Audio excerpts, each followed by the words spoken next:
Good morning class 10th। कल हमने merits of democracy पढ़ी थी। Now today we read the merits of democracy, यानी डेमोक्रेसी के क्या क्या दोष है। इसमें सबसे पहला हम पढ़ेंगे confusion regarding democracies assumption of an individual. इसका मतलब है कि कंफ्यूजन होता है डेमोक्रेसी के अंदर की कल्पना करना कि कोई भी व्यक्ति जो है वो किस तरह से जो है उसके अंदर डिसीजन देगा। A democracy assumes every individual to be intelligent and cultivated. एक डेमोक्रेसी के अंदर जो ये मान लिया जाता है कि सभी व्यक्ति जो है वो इंटेलिजेंट भी होते हैं और उनमें सोचने समझने की शक्ति भी होती है, इसीलिए जो है उनको यूनिवर्सल एडेड फ्रेंचाइज जो है वो प्रोवाइड किया जाता है सभी व्यक्तियों को। और ये माना जाता है कि व्यक्ति जो होता है वो मैच्योर होता है और अपने डिसीजन खुद ले सकता है regarding political issues. But the critics believe that in his root from a human being is a mindless creature। लेकिन जो क्रिटिक्स जो आलोचक होते हैं वो ये मानते हैं कि जो इसकी जो जड़ें होती है, ह्यूमन बीइंग जो होता है वो माइंडलेस क्रिएचर होता है, who is influenced by his emotion and patience, जिसके अंदर क्या होता है इमोशन और पेशेंस होते हैं। And when such individuals are given universal franchise, और जब कुछ व्यक्तियों को जो कि इमोशनल्स वाले होते हैं, पेशेंस वाले होते हैं, उनको जो है ये राइट दे दिया जाता है यूनिवर्सल एडेड फ्रेंचाइज का, तो वो क्या करते हैं, then we get crowd of people instead of a democracy in actual. तो क्या होता है, उससे सिर्फ एक तरह की भीड़ ही होती है, ना केवल जो एक डेमोक्रेसी जो एक्चुअल फॉर्म लेती है।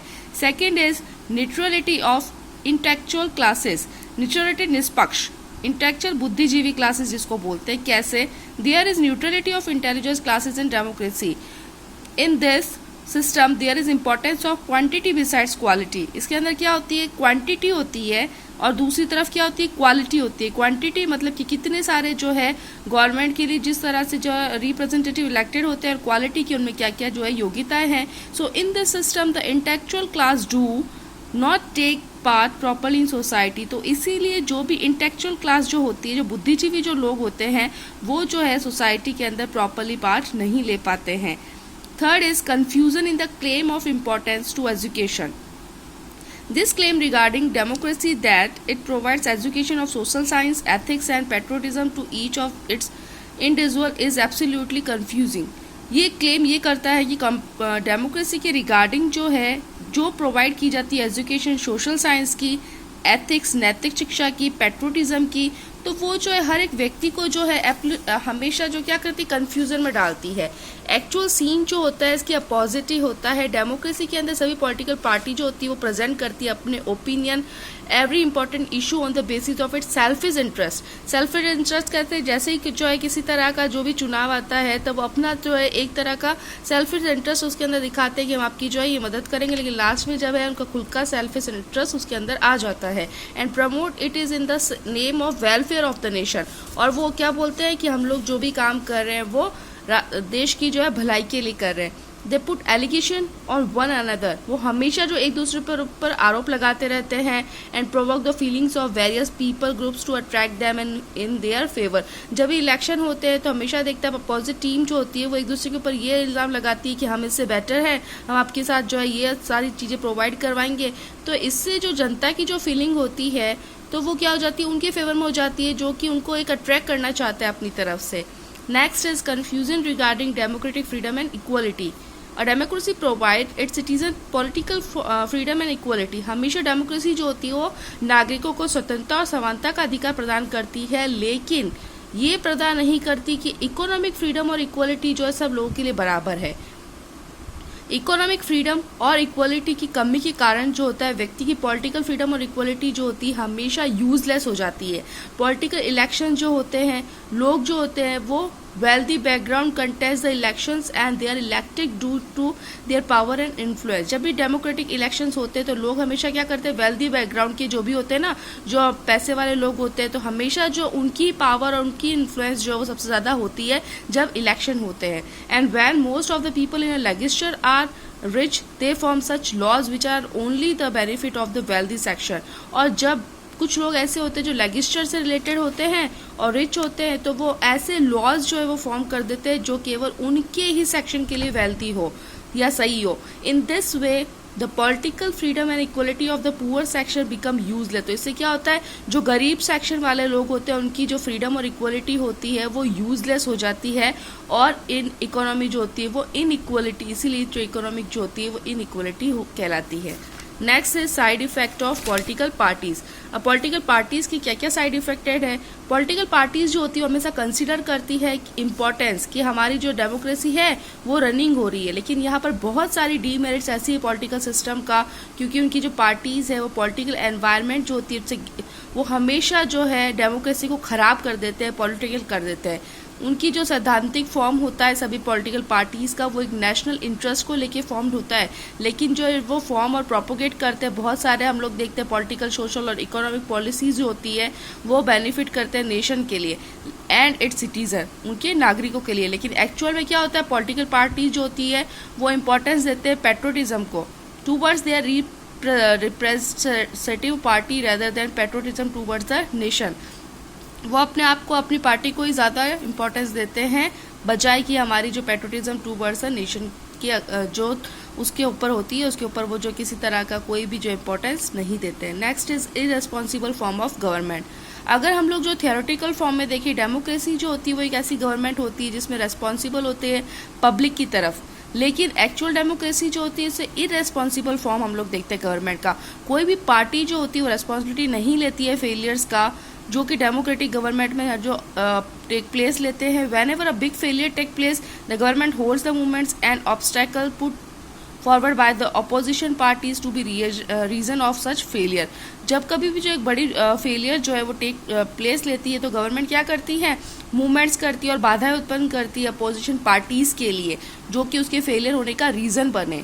On the contrary, the opposition party hold the policies of the ruling government to be responsible for the all chores. Next is wastage of public wealth and time. Of course, democracy जो है वो wastage of public wealth and time है, क्योंकि democracy के अंदर formation होता है policies और लॉज का जो कंज्यूम करता है बहुत सारी मनी को और बहुत सारे टाइम को, जो कि हमेशा वेस्टेड होता है। सभी जो काम होते हैं वो वेरियस कमिटीज़ के लिए होते हैं after extended debates of the legislature. ये प्रोसेस जो होती है डेमोक्रेसी की वो एक्सट्रीमली टाइम और कंज्यूमिंग एंड एक्सपेंसिव होती है, हमेशा जो है वो टाइम को नष्ट जो है डिस्ट्रॉय कर देती है। इन द सेम वे, इसी तरह के तरीके में देखा जाए जो नेशनल वेल्थ और टाइम होता है वो कंज्यूम करता है due to process of general election. जब भी इलेक्शन होते हैं तो बहुत सारे पैसे भी लगते हैं और बहुत सारा टाइम भी वेस्ट होता है। On one hand there is a very expensive process in context of money. दूसरी एक तरफ देखा जाए तो बहुत सारा जो प्रोसेस मनी का ख़त्म हो जाता है और दूसरी तरफ जो है बहुत सारा हम लोग डेवलपमेंट देखते हैं वो भी क्या हो जाता है, लो हो जाता है डेवलपमेंट की। Next is disintegrated water. बेपरवाह वाटर्स होते हैं। बेपरवाह होते कैसे होते हैं, डेमोक्रेसी जो होती है वो ये कहलाती है rule of the people, but the waters do not keep enough interest in the election process. लेकिन जो वोटर्स जो होते हैं ना, जो भी वोट डालने वाले होते हैं, वो कभी भी इलेक्शन प्रोसेस में कोई इतना इंटरेस्ट नहीं दिखाते। लेकिन जब ज़्यादा एफर्ट हो जाए पॉलिटिकल पार्टीज डाले या फिर जो है प्रतियोगी वगैरह जो भी होते हैं वोटिंग करते हैं, वो मेयरली 50 to 60% जो करते हैं। It becomes clear that due to demerits present in democracy, citizens themselves do not consider this government system to be their own. वो ये नहीं समझते कि ये गवर्नमेंट सिस्टम जो है वो उनका खुद का है। इसी के दूसरी तरफ देखा जाए, जब जो वोटर्स होते हैं वो अपनी वोट किसको डालते हैं, अपने कास्ट वाले को, they are usually less qualified and opportunity type of public representative get elected। लेकिन वो ये नहीं सोचते कि हमें जो है वोट उसको देना चाहिए जो क्वालिफाइड हो, ना कि उसको जो लेस क्वालिफाइड हो। Next is weak system of government in time of emergency. जब कभी भी वॉर होता है या कुछ टाइम ऐसा देखा जाता है क्राइसिस होता है तो डेमोक्रेटिक गवर्नमेंट जो होती है वो प्रूव करती है वीकनेस को, क्योंकि यहाँ पर जो डिसेंट्रलाइजेशन होता है पावर का, इसके सिस्टम के अंदर जो है it is not possible to take quick and secret decision. इसमें कोई भी जो जल्दी और जो गुप्त जो हम लोग डिसीजन लेते हैं वो नहीं पॉसिबल हो पाता। सेकेंड वर्ल्ड वॉर में जो अदर यूरोपियन डेमोक्रेटिक कंट्री थी, ब्रिटेन को छोड़ के उन्होंने प्रूव किया था कि वीक है मोनार्चिस्ट नाजी जर्मनी के फ्रंट में वो। और जब सेकेंड वर्ल्ड वॉर ख़त्म हो गया था उसके बाद में डेमोक्रेटिक स्टेट यूरोपियन जो थे उन्होंने प्रूव किया था वीक किसके सामने वीक हो गए थे, वो बोल्शेविक सोवियत यूनियन के सामने। Next is democracy does not support world peace. Democracy जो होती है वो क्रिटिक्स हमेशा बिलीव करते हैं कि डेमोक्रेसी की स्टेट जो है वो कैपिटलिस्ट स्टेट्स है। कैपिटलिस्ट जो होते हैं वो birth to war and imperialism.